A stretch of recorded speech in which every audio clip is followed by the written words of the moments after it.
I'm truly honored to have Guruji with us today and looking forward for an enlightening conversation with him. A big thank you to you, Guruji, for sparing your precious time with us for to guide and enlighten us. It's so nice, Bhawana ji. Thank you. Sakshi Shree leads the Science Divine Foundation to promote conscious living throughout the world. The foundation also has multiple social outreach programs, including education for underprivileged children, food for all, and healthcare for poor. To donate for these causes or to volunteer with the organization, you can visit the website sciencedivine.org. You can find the link in the description below. Today's topic is quite interesting. We are going to explore a concept which has captivated human imagination since ages, which is about the connection of universe and the human consciousness. Guruji, I came across a quote from Buddha. He said everything in this universe is interlinked and interdependent. So, can you help me understand the profound significance of this statement? Well, Bhavana, as per my own authentic experiences of life, I have been able to understand that the whole universe is nothing except pure consciousness. Simply because so many things are visible around us. There are mountains, trees, buildings, furniture, and we happen to feel as if universe is something made up of only solids and spaces. But even modern science has concluded this truth that there is nothing except energy. Even the material dimensions and even the hardest solids, the science says it is energy only which is taking different shapes. And since it is energy only, so every single entity is vibrating with that energy. Everybody as an individual is vibrating. The trees are vibrating wherever they are. The mountains are vibrating wherever they are. The rocks are vibrating wherever they are. The flowing water is vibrating wherever it is there. And the waters of a pond are also vibrating where they are. So, this vibrational existence is energy only, and that is what had been experienced and announced by the spiritual masters, sages, and seers through the ages. They have been telling that it is godliness or God, and that is why the energy which science says is energy, the spiritual masters had been saying and naming it as God. So we can say that in the language of the spirituality, this whole existence is composed of God.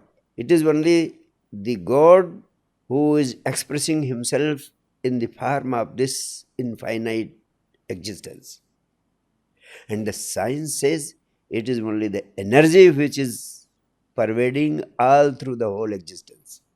And in states of pure consciousness, in a state of no mind, my authentic experience has been that this universe is nothing but pure consciousness.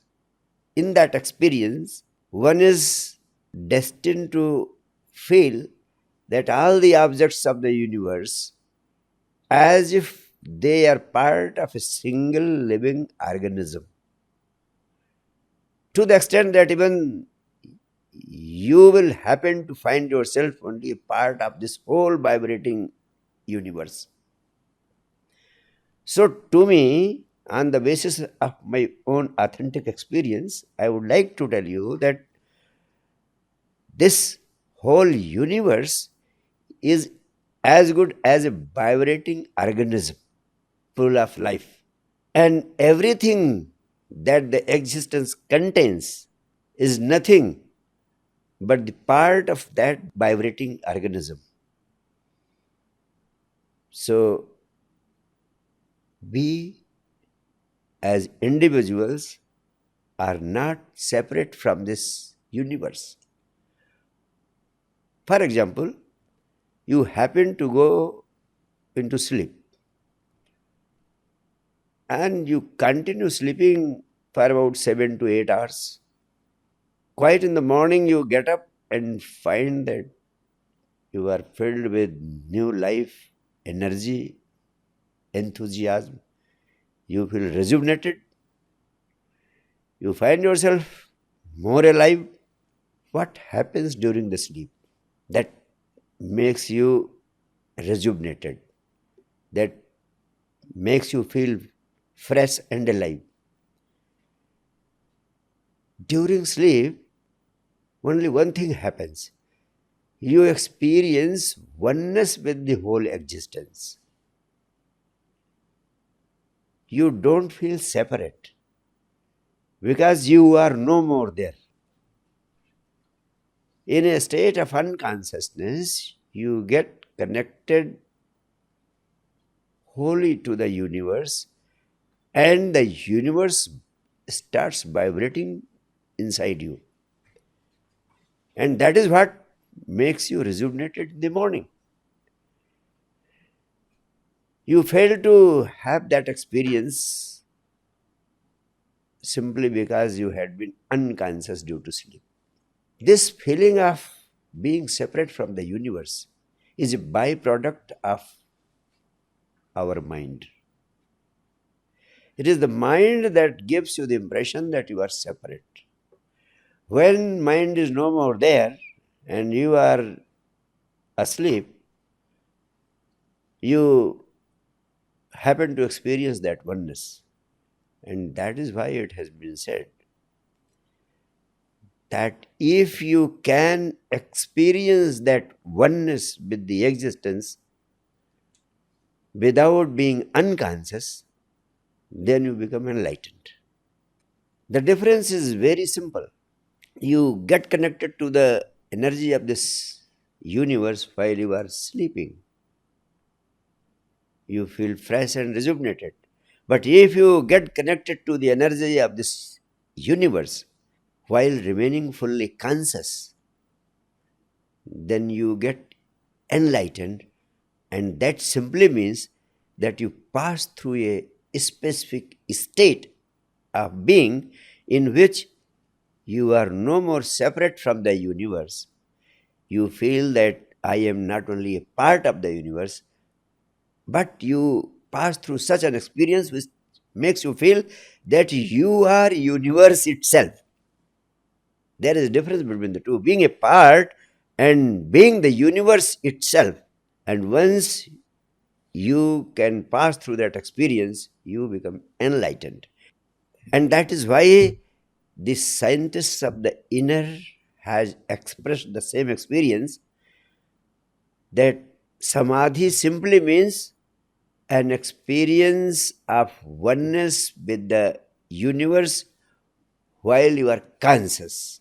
And once you can experience, you will find that the statement of Buddha is simply an expression of the reality, and that expression of Buddha has been corroborated by scientific experiments and scientific developments of modern times also.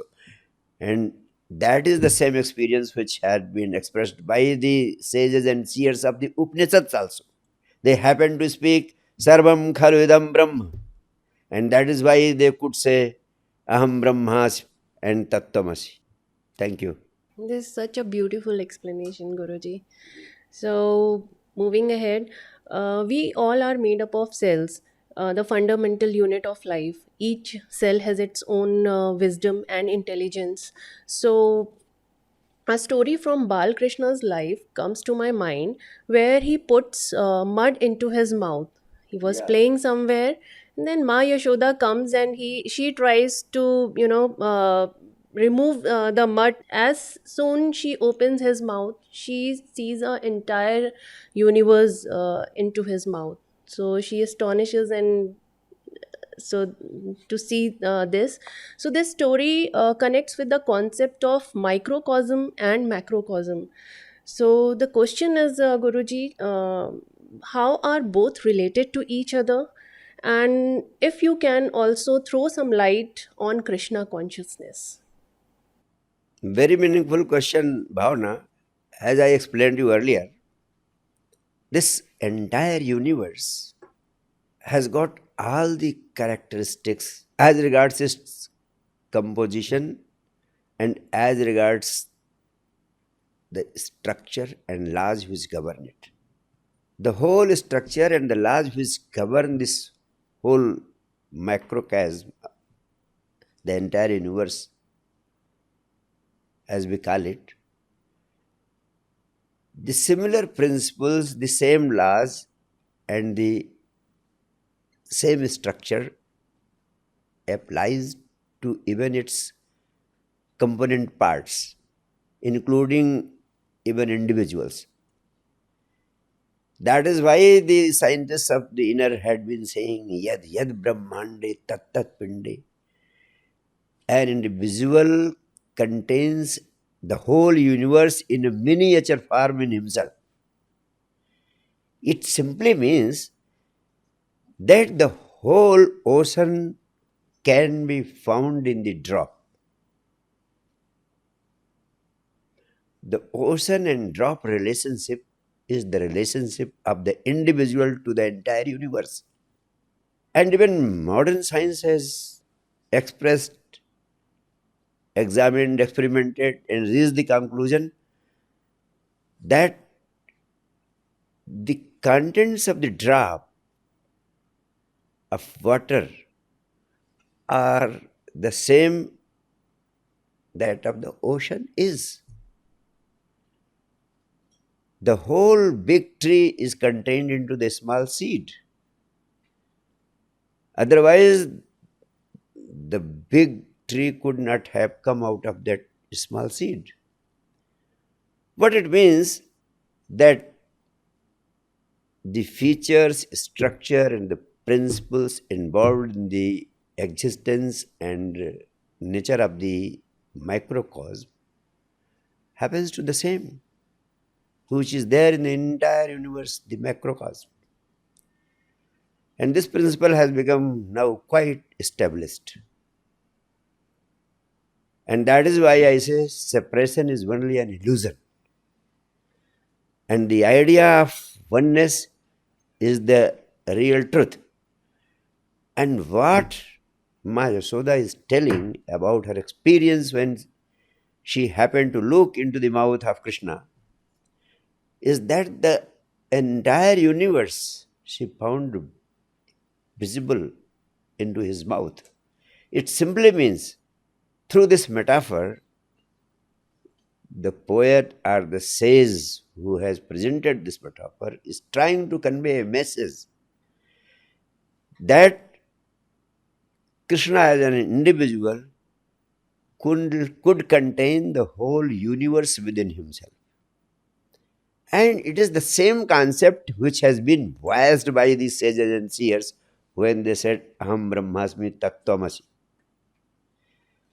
And that was to vividly explain through the small story that Krishna had the oneness experience, the experience of oneness with the whole universe, and he became an embodiment of expressing the strength, energies, and all the dimensions of the energy of this universe. When you talk of Krishna consciousness in this regard, I have to tell you that Krishna consciousness has been misinterpreted and it has been taken by humanity on a very superficial level. Krishna consciousness means that humans has a possibility of becoming a Krishna. And becoming a Krishna means simply being capable of experiencing this state of unity or oneness with the energy of the existence. Your potential is infinite. Krishna is a symbol of infinite energy, infinite wisdom, and infinite joy. Krishna consciousness can be achieved. It means every individual has the potential, and Krishna consciousness should be the objective. Here I have to tell you that it is not by chanting some mantra or only by worshipping Krishna that you can experience and achieve Krishna consciousness. These are only superficial things. Not bad, quite good that these practices help you in moving ahead. But if you remain confined only to these small practices of chanting and worshipping and then sleeping and doing all the nonsense which you have been doing up till now, then nothing is going to happen and Krishna consciousness will be a distant cry. What we mean by achieving Krishna consciousness is cultivating the practices through which you can expand your inner energies, through which you can achieve infinite potential, and achieving that infinite potential will on its own bring out certain extraordinary characteristics in your being. And that is the first fundamental characteristic about Krishna is that he can manage to hold both the opposite polarities of life together. He is capable of living in all dimensions of life. He is an embodiment of love and compassion. At the same time, he is capable of throwing himself into a great war of Mahabharata. Krishna is a symbol for achieving infinite beauty of aloneness and inner joy. At the same time, he is capable of living his household responsibilities. He is capable of living and carrying out all the responsibilities as a householder. He is capable of carrying out all the responsibilities of a very violent politics. He can pass through all the phases of human life, pleasure and pain, happiness and sadness, success and failure in a state of equanimity without getting disturbed. He can pass through all the tremors of life in all its dimensions, in all its colors. And that gives a message that simply by singing songs of Krishna's praise, you cannot imbibe and be a living example of Krishna. Now, Krishna must be lived, not worshipped. And how Krishna can be lived? For his, he has offered his total message through the Gita. And the three fundamental devices through which he has expected the whole humanity to obtain Krishna consciousness. One is the science of total surrender to the existence through the Krishna.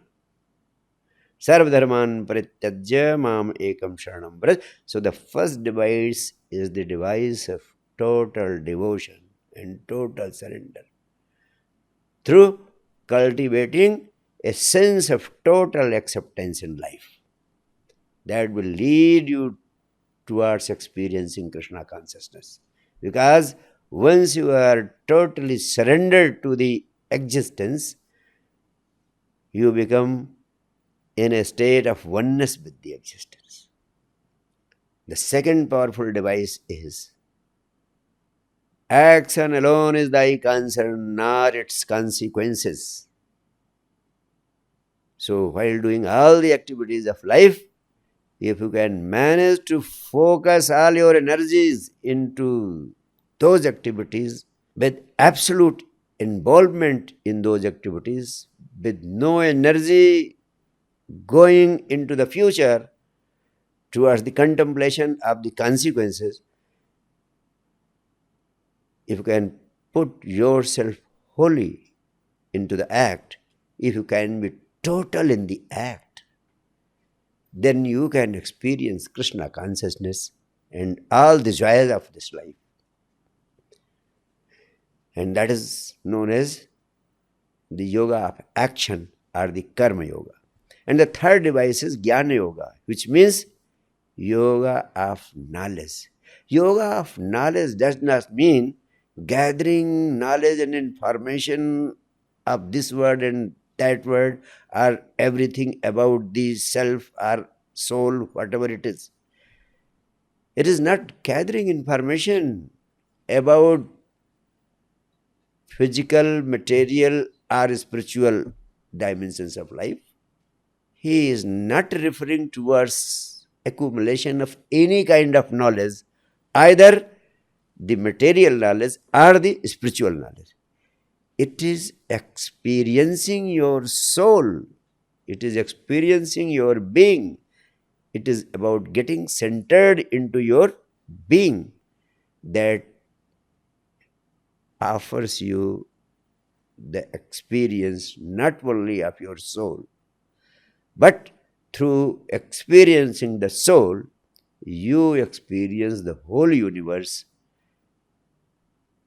The experience of the drop becomes the experience of the ocean, and you experience infinite wisdom, you experience infinite joy, and you, in other words, experience Krishna consciousness.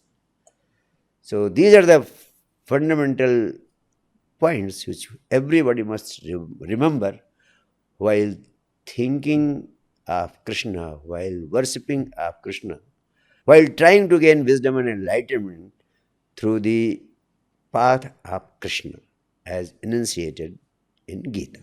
Thank you. So, Guruji, is the concept of multiverse a reality? So, in Ramayana, there is a reference of Patal Lok, and do really aliens exist? And because we are very fascinated by this concept of aliens, so if you can Okay. answer. Beautiful, Bhavana ji. No doubt, recently there had been long discussions about multiverses, parallel worlds, this lok and that lok. Even in our scriptures, there is reference to three main lokas: Akash lok, Patal lok, and Prithvi lok. But in certain more scriptures, there are references to not less than 14 lokas. But what we call universe, that is something which I personally feel is equal to existence. And both these words are very meaningful. The universe simply means uni plus verse.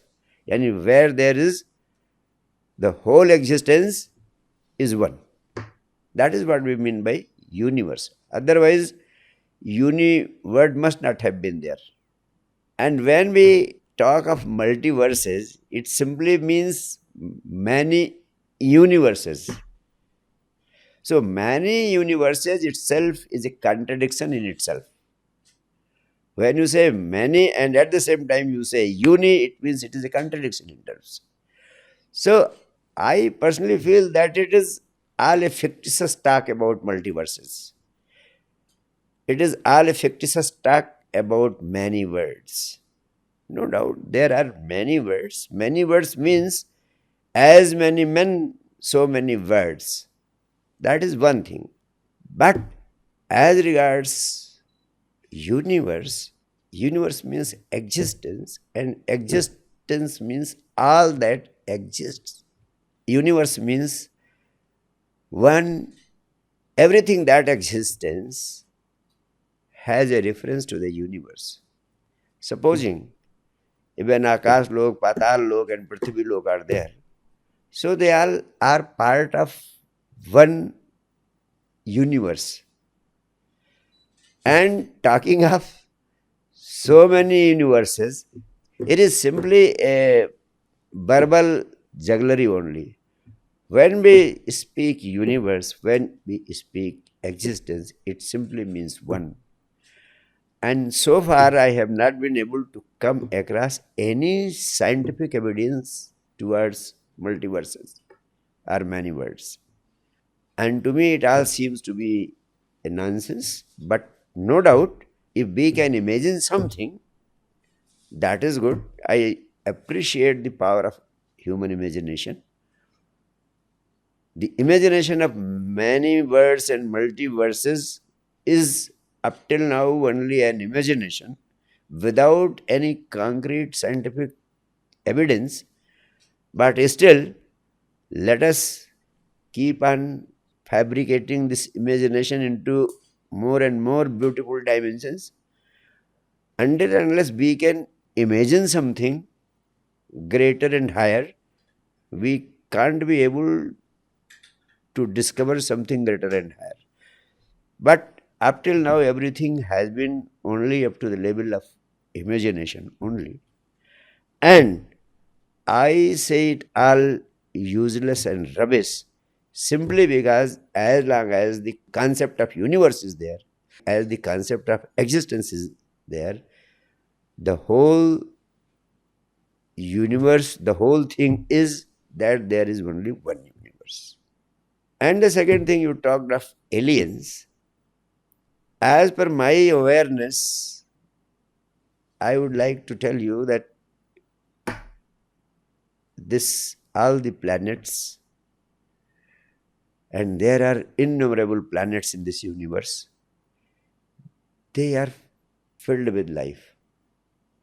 There is life on innumerable planets in this universe. But that life may not be the life in the form of a body. Life exists also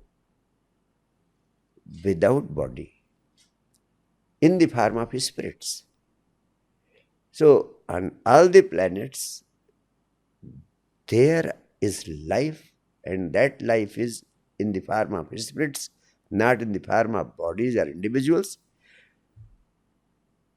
Maybe some at some place of time, at some point of time, we may happen to find life even in the form of body. That is not an impossibility. That is something very acceptable and imaginable.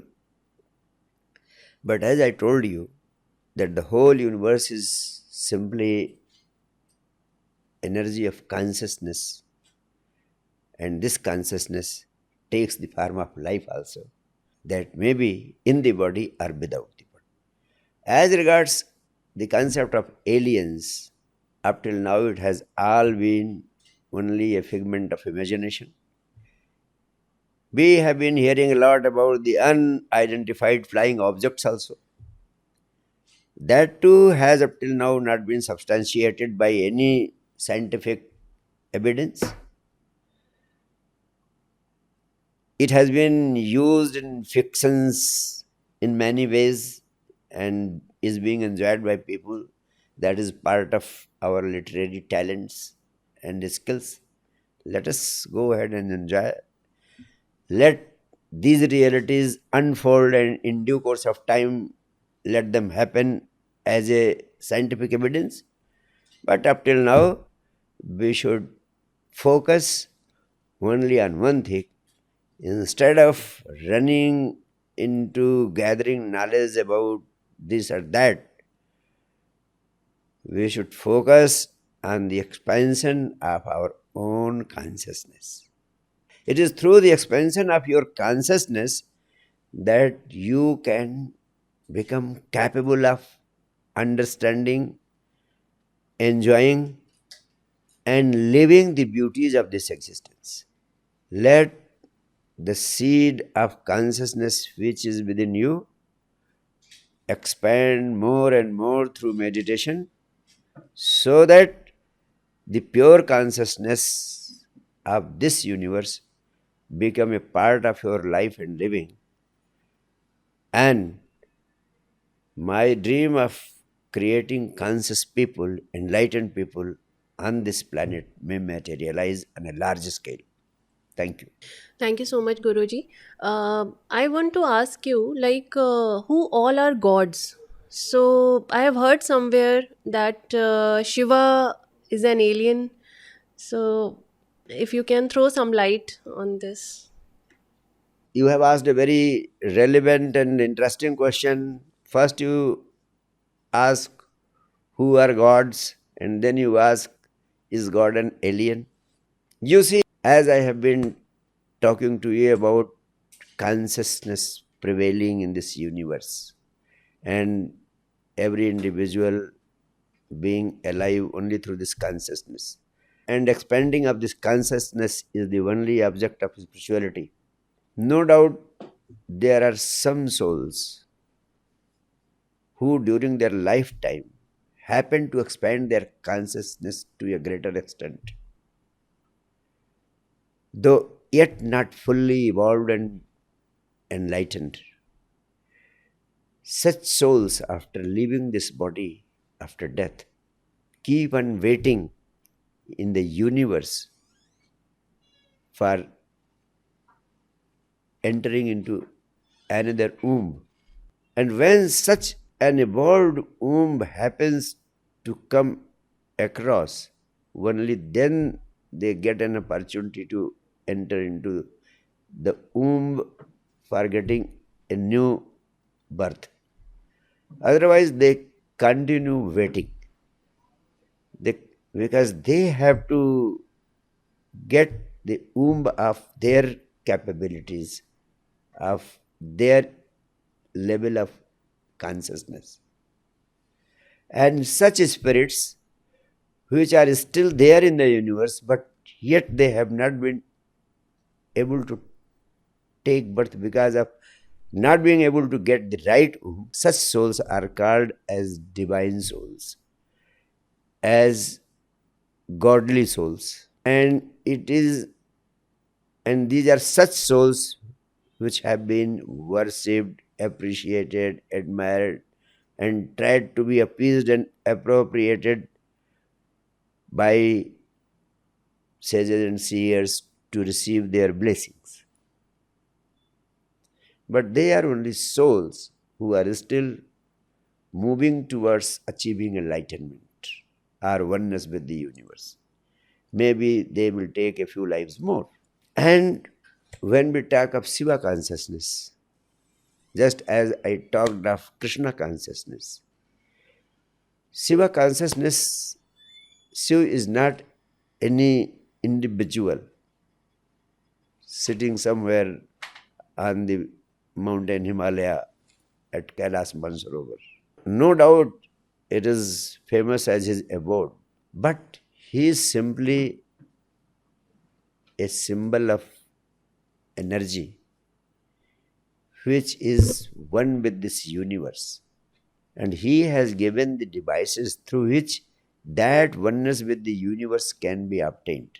So, Shiva is not an alien in that sense that he is sitting somewhere on some planet and he is coming and going from here and there.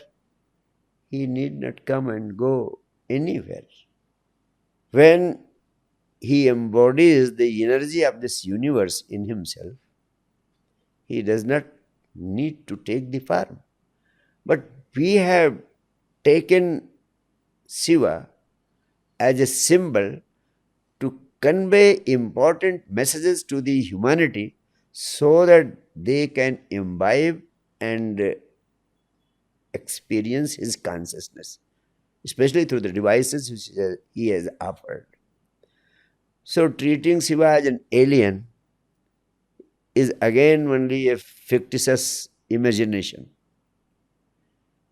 Whereas from the angle of scientific understanding of spirituality and scientific dimensions of inner growth, Shiva is a symbol of energy to be imbibed and to be cultivated and to be grown from within in the form of expansion of Shiva consciousness. That's all. Thank you. Guruji, what is Shakti and how Shiva and Shakti are related to us as an individual? Bhavana ji, I personally feel that we need to understand the metaphors and symbols used by the religion and spirituality for our inner growth. Shiva and Shakti both are two dimensions of your own energy. And that is why your energy has been expressed as male and female energy. Shiva is a symbol for male energy, and Shakti is the symbol of the female energy. And I remember one of the beautiful verses of Vigyan Bhairotandra, where Shiva explains to Parvati that there is only one way for realizing yourself. There is only one way to ensure enlightenment in this very life and achieve the state of godliness. For achieving the state of oneness with the universe, he has given one powerful device. He tells Parvati that your inner energy is located at the base center of your body, that is Muladhara Chakra. And through the devices that he told her, he asked her through those devices, she can take her energy upwards from Muladhara to the Sahasrara, the uppermost chakra. And by ensuring the upward movement of life energy from the Muladhara to the uppermost chakra, you can ensure the release of energy from the Sahasrara. And when your energy reaches the Sahasrara, the uppermost chakra, the energy of the whole universe is available to you at the Sahasrara, uppermost chakra, in the form of Shiva. So, by upward movement of your life energy, that is Shakti, Shakti meeting Shiva at the Sahasrara, and they both energies meeting, mingling, and merging into each other, and the discharge of the energy from the Sahasrara results into oneness of Shiva and Shakti.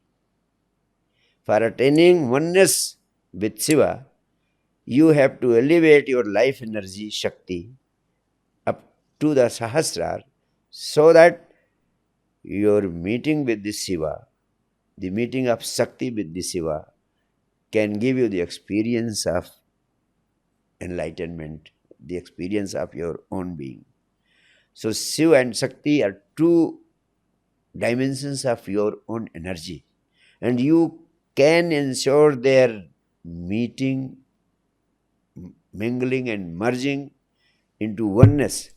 And the whole Vigyan Bhairotandra, with 112 devices for the same, happens to give you the science of enlightenment. That is the way in which Shiva and Shakti must be utilized, as I told you in case of Krishna consciousness. So I am telling you in the case of Shiva consciousness. By simply singing songs of Shiva and Parvati, you can never achieve enlightenment, or you can never experience eternal bliss or infinite inner joy. For experiencing ultimate Shiva consciousness, you have to learn to imbibe and live what Shiva had been trying to convey to the whole humanity through his devices. And those devices of meditation are simply a means to ensure the meeting of Shiva and Shakti dimensions of energy within you. And that is the way you can cultivate them. Thank you. So, my next question is Guruji, are we here by chance because of the Big Bang Theory? Or we have any purpose here as an individual and as a human race on this planet Earth? Again, Bhavana ji, so many theories have been offered by religion and by a number of people. Christianity gives its own theory of creation. Islam gives its own theory of creation. Hindus give their own theory of creation. But the idea of the whole creation taking place by somebody being there as a creator seems to be very childish. In fact, in this regard, the concept of Hindus is very meaningful. They say this existence is simply the play of energies. If somebody is giving you the Big Bang theory, it is again on the basis of his own figment of imagination. But I can understand, and even the scientists are understanding this truth, that this universe is constantly expanding. Sages and seers of India had long ago said and given a word Brahmand. And the Sanskrit meaning of the word Brahmand is that which is continuously expanding. So, what I mean to say is that at some point of time, the universe must have remained centered to a single point. It must have been the seed. And from that seed, the seed started growing and expanding. And that is why this universe, the expanding universe, this Brahmand came into being. And it is still expanding. And it will continue to expand. That is what is the meaning of Brahmand. And as the whole universe is nothing but pure consciousness, or as the scientists call it, pure energy, it is only the play of that single energy taking different forms. It is becoming tree, the same is becoming mountain, the same is becoming the buildings, the stars, the planets, and everything whatever is contained in this existence is simply the interplay of these energies. And we are also a byproduct of the same interplay of energies. Just as all other things of the universe have no purpose. Have you ever asked what is the purpose of the rivers? Have you ever asked what is the purpose of the mountains? Have you ever asked what is the purpose of birds, the animals? Just like them, you are also a part of this universe. There is only one thing which makes you different from rest of the creatures and contents of the universe. That is, you have been endowed with consciousness. I'm really feeling privileged to have such an interesting and enlightening conversation with you, Guruji. Thank you so much.